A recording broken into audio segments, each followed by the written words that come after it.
Imagine coming home to a certified letter that says you owe $10,000 for a violation you didn't even know existed.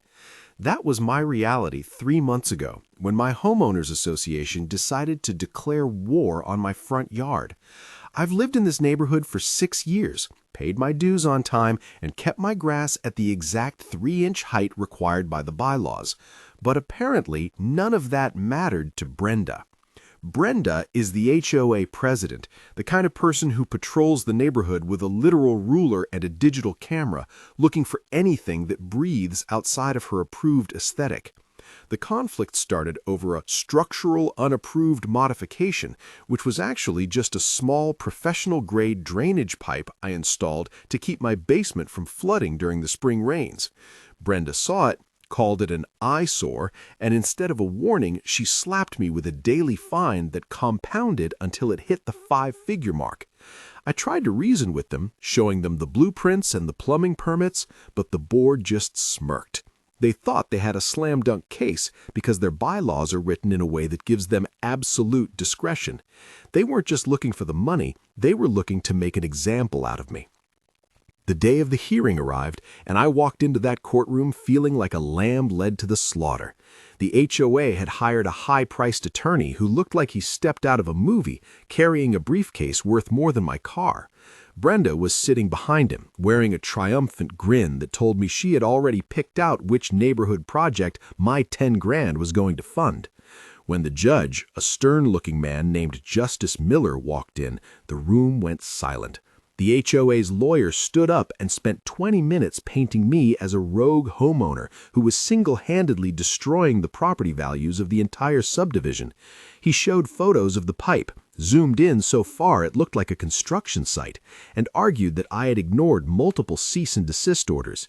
He was loud, he was aggressive, and he kept hammering home the idea that the HOA's word was law. I could see the judge scribbling notes, his face unreadable, and for a second I actually felt my stomach drop. I thought I was going to lose everything. When it was finally my turn to speak, I didn't stand up with a lawyer. I just walked to the podium with a single blue folder. I told the judge I only had 3 things to show him. First, I pulled out the original HOA charter from 1988, which I had spent 40 hours digging through in the county archives.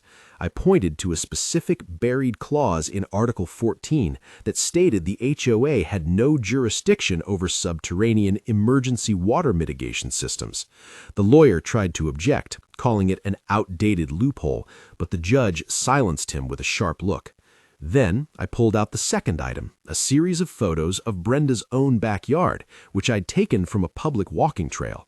Brenda had the exact same drainage system installed, only hers was twice as large and painted bright red.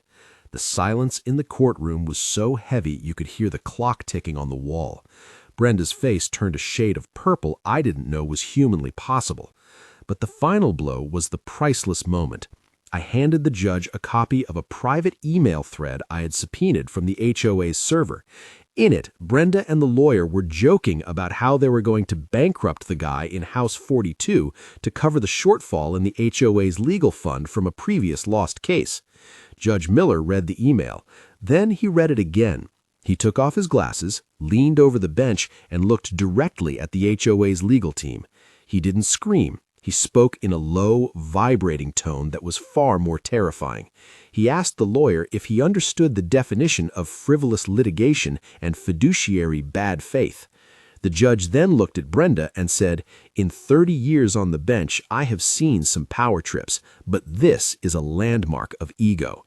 He didn't just dismiss the case, he ordered the HOA to pay my legal fees, vacated all my fines, and then, in the move that made my jaw drop, he referred the HOA board to the district attorney's office for an audit of their funds. Brenda went from smug to sobbing in 60 seconds. I walked out of that courthouse $10,000 richer in spirit, and let's just say the neighborhood meetings have been real quiet lately.